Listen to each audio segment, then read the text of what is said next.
Queridos irmãos, boa noite. Que a paz do nosso Senhor Jesus Cristo esteja em nossos corações. Sejam todos muito bem-vindos.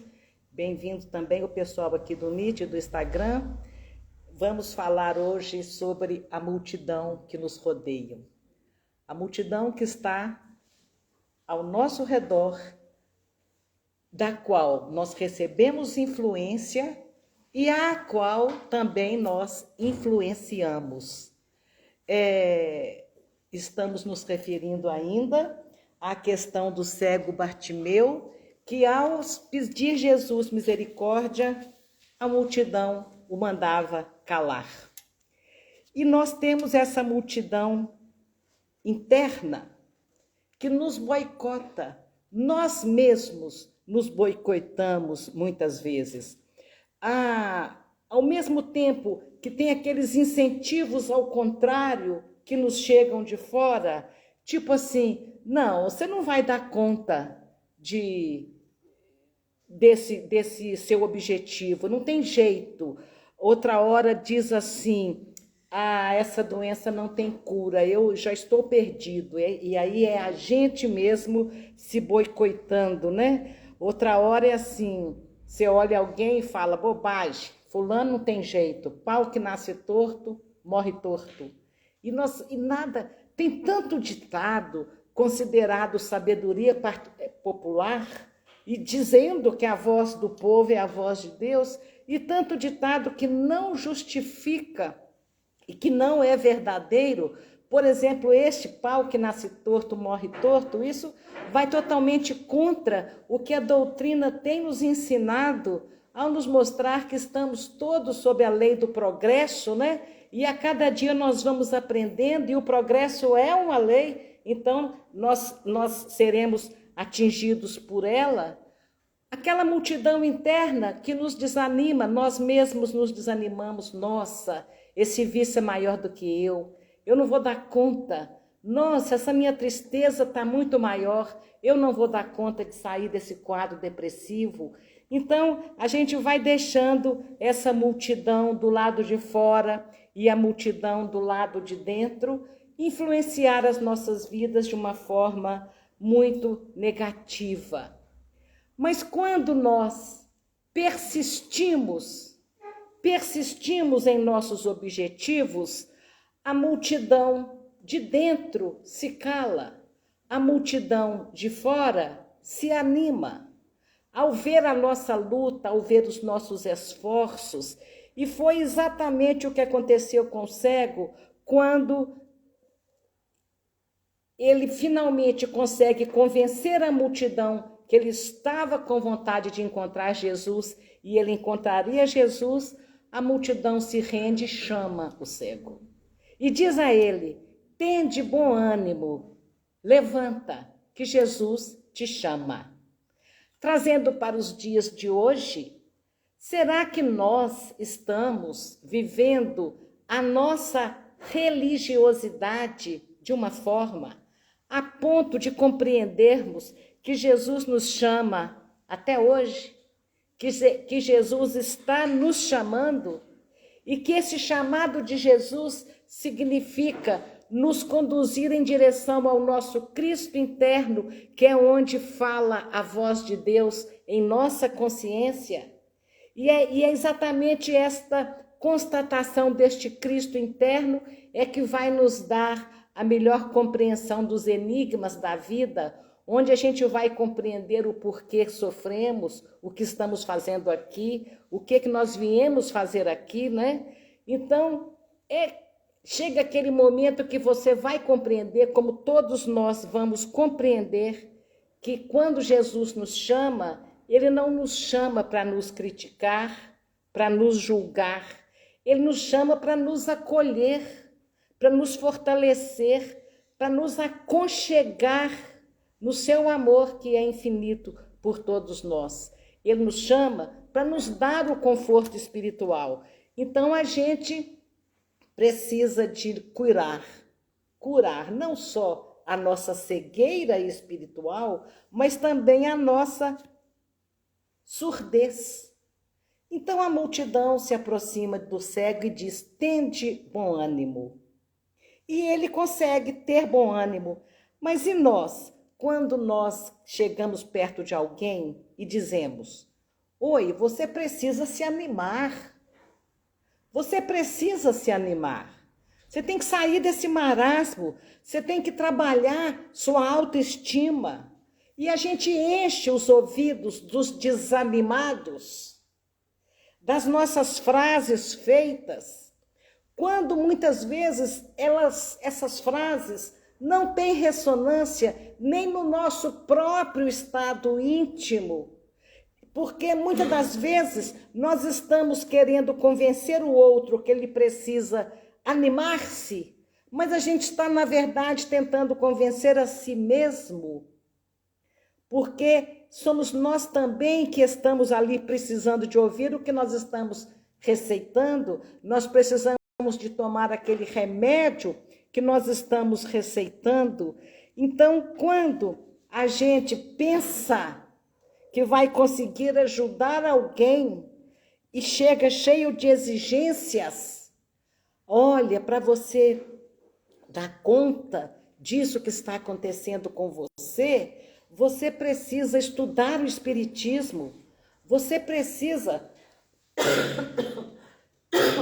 Desculpem, eu já fiz teste de Covid hoje, deu negativo, viu, gente? Se eu morrer aqui é de outra coisa. Estou só um pouquinho gripada. E eu fiquei calada quase o dia inteiro. Não vi que quando eu forçasse, a minha garganta não ia gostar. Mas vamos ver. Vai ser um bom combate aqui, nós e a garganta. Então, a gente pensa que a gente está ajudando alguém e começa a dizer para a pessoa: você tem que ir no centro espírita, você tem que estudar o espiritismo. Ah, você precisa tomar passe, você precisa tomar água fluidificada. Então, a gente pensa que ajudar é apontar o dedo. Porque se eu falo com a pessoa: você tem que animar, eu estou fazendo uma crítica, você está muito desanimado. Se eu falo com uma pessoa: você tem que desenvolver a sua autoestima, eu estou dizendo: você não se ama. Então, muitas das vezes nós não estamos preparados diante do sofrimento alheio, e a nossa melhor ajuda seria as nossas orações, o nosso silêncio, né? Porque às vezes a pessoa que nos ouve, ela está tão fragilizada pelo sofrimento que ela só quer acolhimento, ela só quer compreensão, ela só quer colo. Ela não quer ouvir você dizer: levanta, porque ela está sem força, porque ela está sem coragem, porque ela não consegue aceitar nem o próprio sofrimento, ela não consegue levantar. Bartolomeu conseguiu: levanta, Jesus te chama. Mas muitas pessoas não conseguem se levantar. Então, nós não vamos ajudá-la, não é com a crítica. É um desafio muito grande nós nos propormos a ajudar alguém e ter com esta pessoa a empatia na dose exata. A empatia não é se colocar no lugar do outro, não. É saber realmente se colocar no lugar do outro e sentir as coisas na perspectiva do outro. Vejam, nós, por exemplo, estudamos a doutrina há 20, 30 anos. Temos dentro de nós uma série de ferramentas de superação. Temos dentro de nós a vitória de várias dores vencidas. Temos dentro de nós a nossa experiência de vida. E aí a gente chega perto de alguém que não tem o estudo das leis da vida, que não tem a experiência, que não tem absolutamente nada de ferramenta de superação ainda. Ela está buscando Jesus totalmente enceguecida do que ela vai encontrar. Ela nem sabe o que significa o buscar Jesus. E a gente quer que a pessoa reaja com bom ânimo, com coragem, com discernimento, ferramentas que estão dentro de nós. Então a gente está tendo uma empatia ao contrário. A gente quer que o outro haja como a gente agiria naquela situação. Ao invés de olharmos o outro e ver, puxa, ele não sabe nada do que eu sei, ele não estudou nada do que eu estudei, ele não tem nenhuma experiência nesse sentido. Então é aquele momento onde a gente vai sair de cima do pedestal da arrogância de quem venceu as dores, ou algumas dores, e olhar para baixo e dizer, levanta, vem, sendo que a empatia nos convida a abaixar e nos lembrar aquele momento em que sofríamos sem compreensão de causa, aquele momento em que a dor parecia que ia nos engolir, aquele momento em que a dor era muito forte. Então a gente abaixa até o que sofre e diz, olha, eu sei o que você está passando, porque eu já sofri assim. Eu sei o que você está passando, porque eu também já me vi totalmente sem caminhos. Eu sei o que você está passando, porque por várias vezes eu tive a impressão que eu ia sucumbir diante da dor. Então, é aquele momento onde você consegue se abaixar e levantar junto com o outro. E isso é uma sabedoria, né? Isso é uma sabedoria. Raramente nós vamos conseguir perder a arrogância de quem está forte, de quem está saudável e ouvir como que Jesus chamava e como que Jesus acolhia. Mas voltando ao cego, quando ele levanta para ir ao encontro de Jesus, ele consegue força, ele consegue coragem, ele levanta para ir ao encontro de Jesus e ele lança de si a sua capa e dá um salto e vai encontrar com Jesus. São expressões muito interessantes que Haroldo Dutra Dias, o grande estudioso do cristianismo e do judaísmo, ele fala, nos dá uma informação muito interessante. Os mendigos da época de Jesus, eles tinham, para poder mendigar na rua, eles tinham que ter autorização do Império Romano. E essa autorização era espécie de um uniforme, era uma capa. Eles tinham uma capa que nela estava escrito assim, em latim, este homem é um miserável mendigo, ele vive de esmolas. Coisa humilhante, não é? Este homem é um miserável mendigo, vive de esmolas. Então, esta posição humilhante de quem dependia da ajuda dos outros persistiu na Europa e persiste até hoje de uma forma que a gente não consegue nem imaginar. Nós, latinos-americanos, nós, brasileiros, temos a humildade, muitos de nós temos a humildade de espichar a mão quando a casa derruba pela enchente. Aquelas pessoas que nunca mendigaram falam, olha, a gente está aqui sem nada, perdemos tudo. Aquela humildade, porque vocês conseguem imaginar espichando a mão e pedindo alguma coisa? Não é fácil. Não é fácil pedir. Não é fácil pedir. Então, quando a vida nos coloca na posição de alguma forma de mendicância, muitos preferem passar a necessidade do que pedir alguma coisa.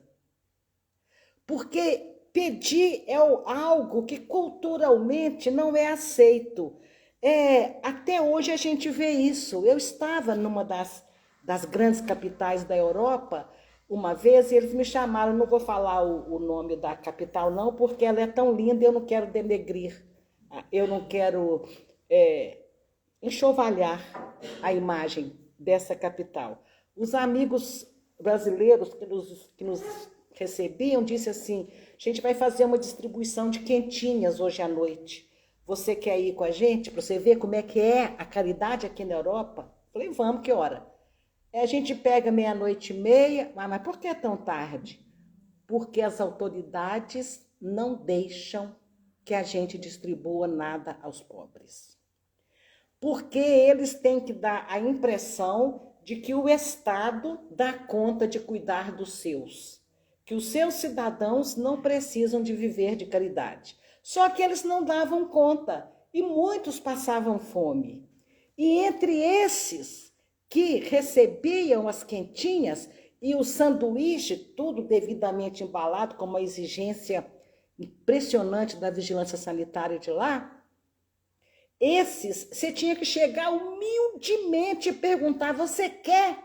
E alguns falavam, não sou mendigo, não quero. Porque receber não é fácil. Não é fácil.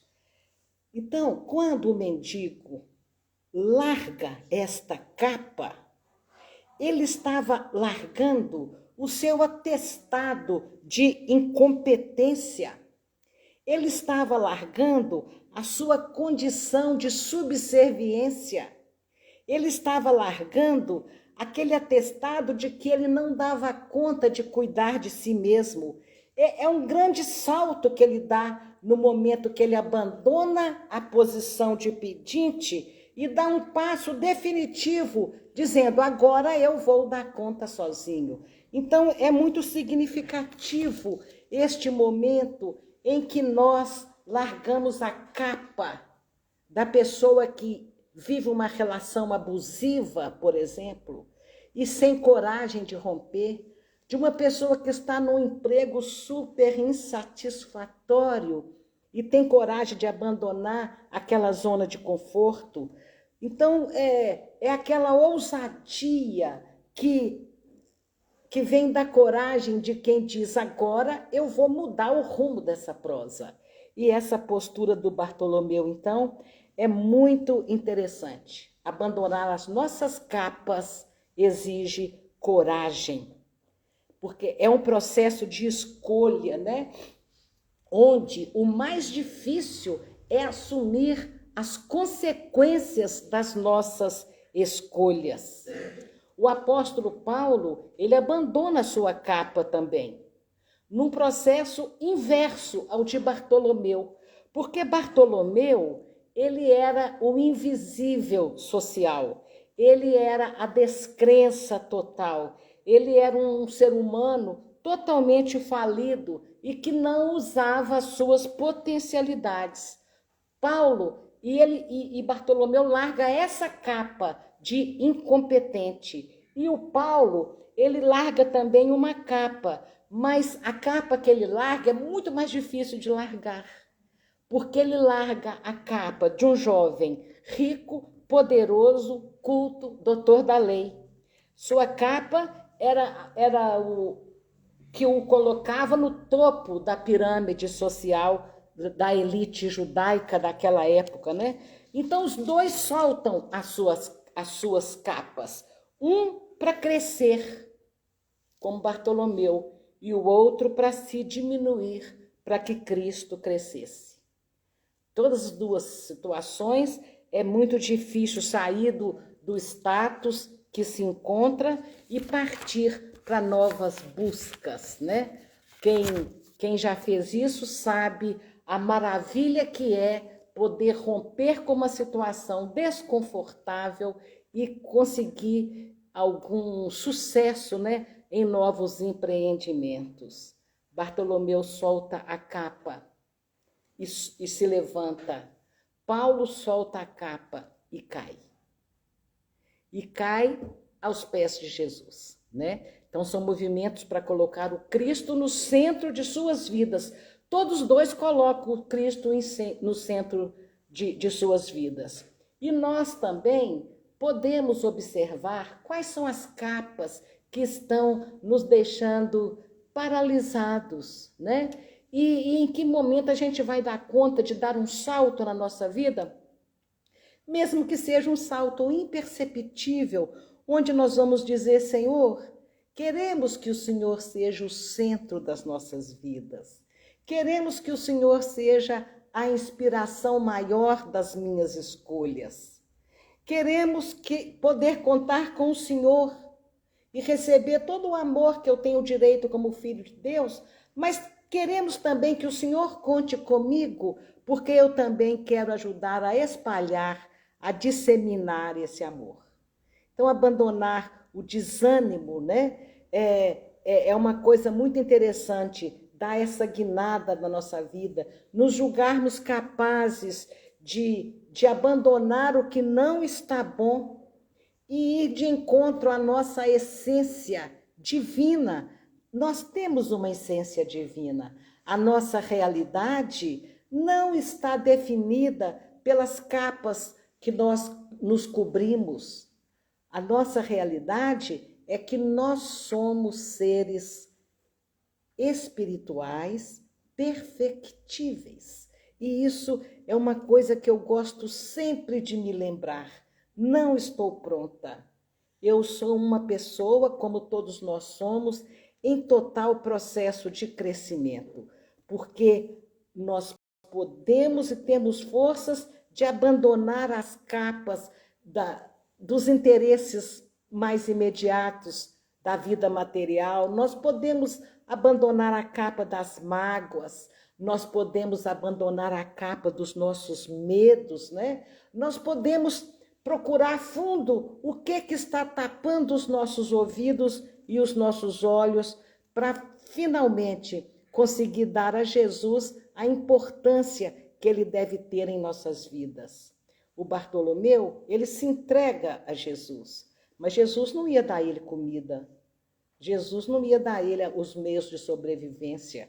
Ele foi extremamente corajoso porque ele não tinha nenhuma perspectiva. Ele tinha sido sempre cego, ele não sabia fazer absolutamente nada. Por isso ele é o modelo para nós, porque ele consegue dar aquele salto quase no escuro, abandonando as suas desilusões, abandonando os seus medos, né? Então, a gente tem muito o que aprender com esta cura de Jesus, porque nós também precisamos de aprender a buscar a cura para as nossas almas, a cura para o nosso corpo, né? Nós precisamos de cuidar da nossa vida material, é claro. Nós precisamos de ir a Jericó, né? na figura simbólica, que significa nós temos que buscar a nossa sobrevivência. Mas a nossa sobrevivência material não alimenta a nossa alma, não cura a nossa alma.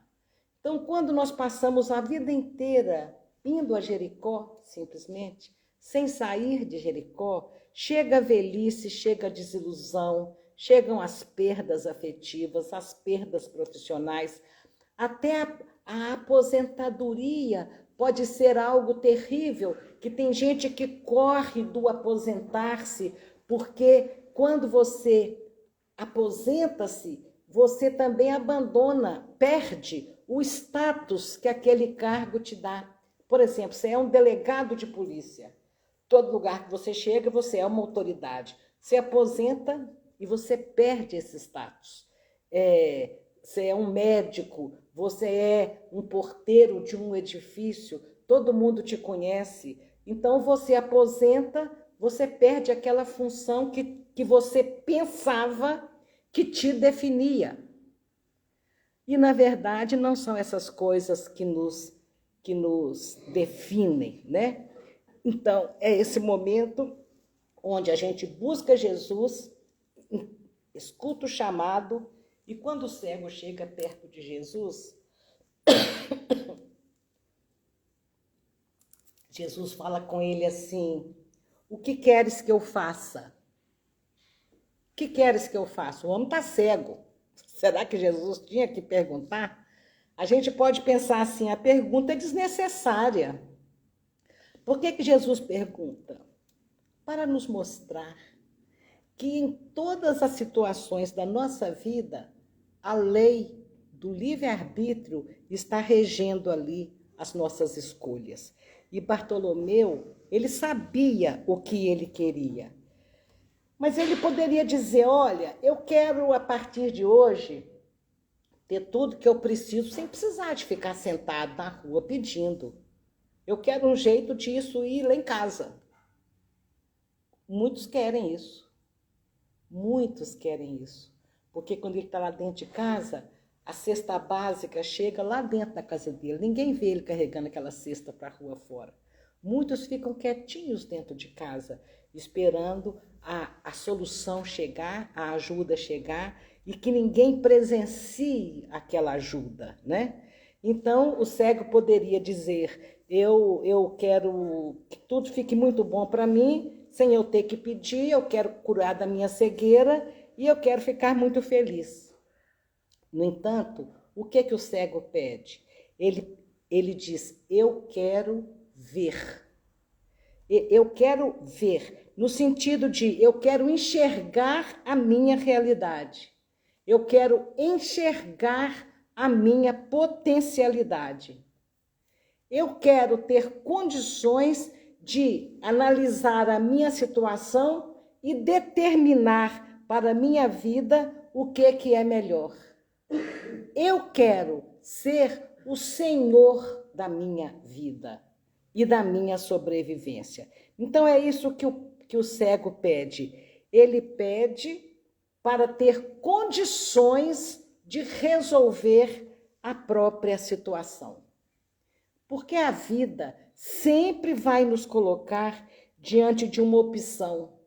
E mesmo se nós estivermos sobre o domínio da lei de causa e efeito, sofrendo experiências necessárias para o nosso crescimento, mesmo que você esteja ali naquela situação de quem está vivenciando, como dizem os hindus, vivenciando um karma, mesmo que a situação seja essa, dentro daqueles determinismos necessários que muitas vezes a vida nos coloca, quando nós estamos diante de uma colheita obrigatória, mesmo nessa situação, há a livre escolha de como você vai passar por aquela situação. Você vai passar por aquela situação com coragem, com resignação, com fé, ou com revolta, com peditórios e com desânimos. Então, a vida sempre vai nos oferecer a oportunidade de escolhermos o que a gente vai fazer. E o mais interessante de tudo, quando nós analisamos as curas que Jesus realizou, é que uma migalha do esforço de alguém, você dá um passo e Jesus dá 10 em sua direção. Como Zaqueu, ele sobe na árvore, ele queria apenas ver Jesus passar. E, no entanto, ele faz aquele esforço, ele sobe numa árvore. E Jesus fala, oi, desce daí, hoje eu vou jantar na sua casa. Então, quer dizer, ele queria só ver, e Jesus para, ouve e visita e vai conversar. Essa atitude mostra que todas as vezes que nós dermos um passo em direção a Deus, a Jesus, a própria vida, a própria misericórdia divina, o próprio amor que permeia toda a criação vem ao nosso encontro e nós vamos dar conta do nosso recado. Então a pergunta procede, Jesus pergunta ao cego, o que queres que eu faça? Primeiro, para mostrar que ele tinha o livre-arbítrio, e segundo, porque muitos de nós estamos cegos, mas não queremos enxergar. Muitos de nós nos comprazemos com a cegueira, porque há um fator muito cômodo na nossa cegueira. Se você não enxerga o caminho, você pode ficar sentadinho que você não precisa de caminhar. Há uma posição muito cômoda de quem não conhece o Evangelho. E muitos falam, não, eu não quero. Eu conheço gente que fala, eu não quero conhecer o Evangelho, eu não quero entrar num processo religioso, porque se eu conhecer o que Jesus pede, eu vou ter que fazer. E se eu não conhecer, eu fico aqui na minha, porque ele fala, essa pessoa com esse raciocínio, né, estranho, me disse um dia, eu já sei, eu já ouvi, que muito é pedido a quem muito recebeu. Se eu não receber nada, pronto, eu não preciso de também doar nada. E é uma escolha tão consciente de ficar à margem da estrada, sentado na beira do caminho, que eu fico pensando, que preço essa pessoa vai pagar para aprender a levantar e a caminhar, né? Então, dar um salto para caminhar, para resolver a sua vida, significa aquela maturidade de quem não culpa Deus, não culpa o destino, não culpa a vida, não culpa os pais, ou principalmente a mãe, quando é muito freudiano, né? Todos os problemas que a pessoa tem no seu interior, a culpa é da mãe, da forma que ele foi criado. Então, dar esse passo é reconhecer, é assumir a responsabilidade das próprias escolhas e compreender as consequências, né? O salto é estar com Jesus, ou seja, daqui para frente eu vou pautar a minha vida nos valores de Jesus, mas quem vai ter que construir a minha vida sou eu. Então o cego responde, que eu veja, que eu tenha vista. Esse é o modelo. Nós também precisamos de perguntar a Jesus isso. O que ele pode fazer por nós? E ele vai responder que ele pode nos encorajar, que ele pode nos mostrar o caminho, mas que a gente é que tem que caminhar. Eu fico imaginando, você está ali sentado, bonitinho, Jesus chega perto de você e pergunta, o que você quer que eu faça para arrumar sua vida? O que a gente responde, hein? Você quer ganhar na Mega Sena. Outros querem parar o tempo para não envelhecer, outros querem encontrar a saúde, outros querem encontrar o príncipe encantado de cavalo branco com a promessa de que jamais ele vai virar sapo. Cada um quer, que tem que vir com a promessa que ele não vai virar sapo, né?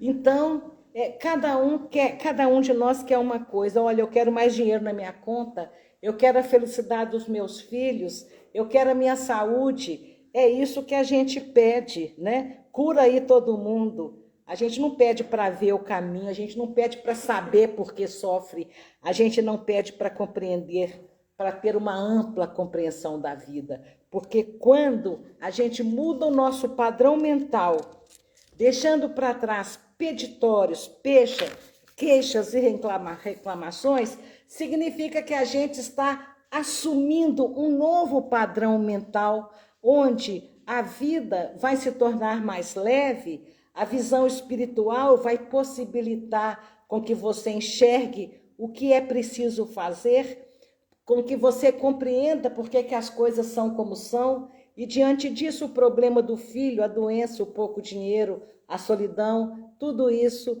vai ter outro significado, e a gente vai conseguir ver isso como realmente uma experiência muito salutar. Nem sempre a vida dá o que pedimos. Vocês já descobriram isso? Ou tem alguém ainda sentado pedindo à vida alguma coisa?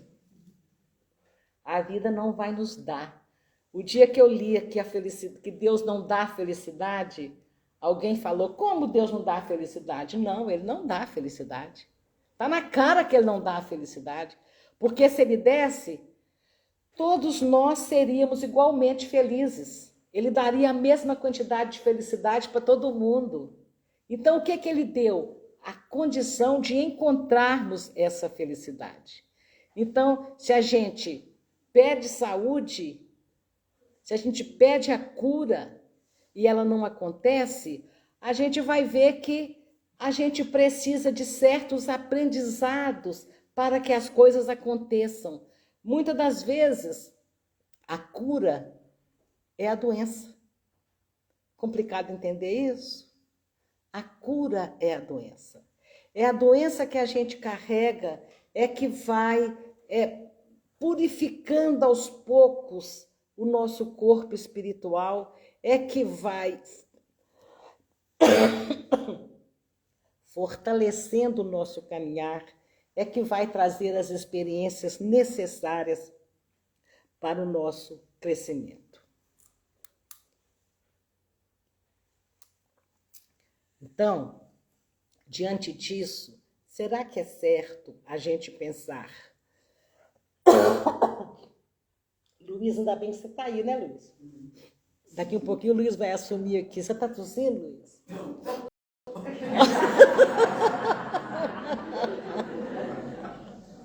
Ô,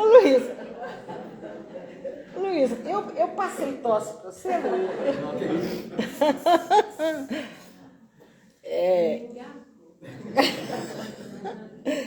Mas a vida não nos dá o que a gente pede, mas dá o que a gente precisa.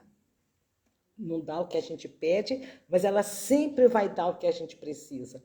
E não adianta a gente pensar assim, eu vou rezar, eu vou ficar bonzinho para Deus poder me dar isso, isso e isso. Não dá para barganhar. Barganha, não dá. Não dá para barganhar, não é assim que funciona, né? Deus já nos perdoou de tudo. E esse perdão foi quando Ele nos colocou aqui na terra de novo para recomeçarmos os caminhos que tivemos errado. Então, a reencarnação é a maior prova do perdão de Deus. Agora falta a gente se perdoar, aprender o que as dores, as dificuldades e as doenças vieram ensinar. Porque assim que a gente aprende, a gente se liberta delas. Ninguém sofre um segundo a mais, além da necessidade de aprender alguma coisa. Isso é interessante. Eu nunca esqueço de uma senhora que disse para o Chico, eu estou com tal doença e agora eu já entreguei essa minha doença para Deus. Ah, entregou, minha filha? Então lute pela sua cura, porque Deus nos quer saudáveis. Quer dizer, e lutando. Né? Não adianta a gente entregar, a doença é nossa, não adianta entregar, é nossa. Né? Como é que a gente vai livrar disso? E Jesus, então, o cego começa a enxergar.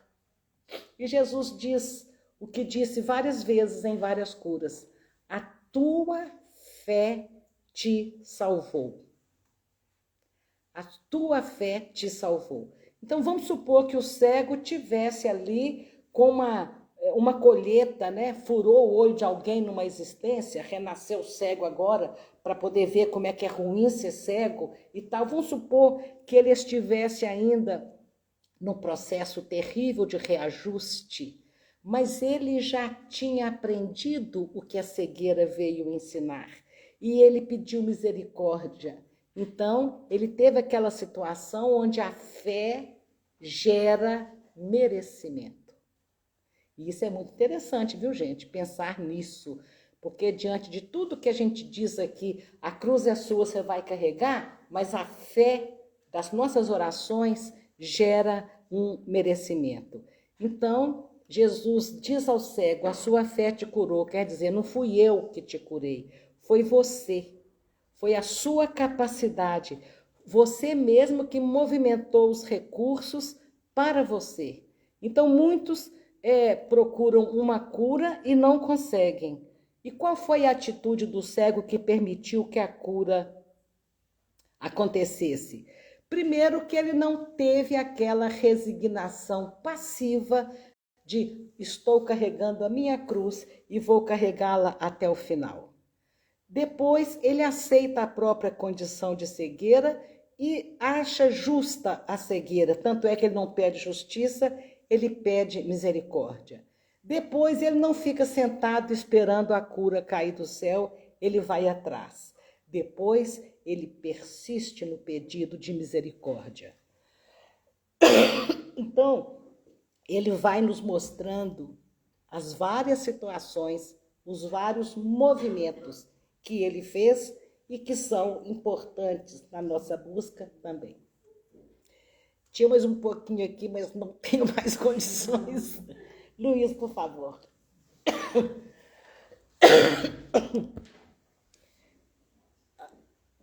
Vai chamar a multidão que nos rodeia. Você fecha, Bruno.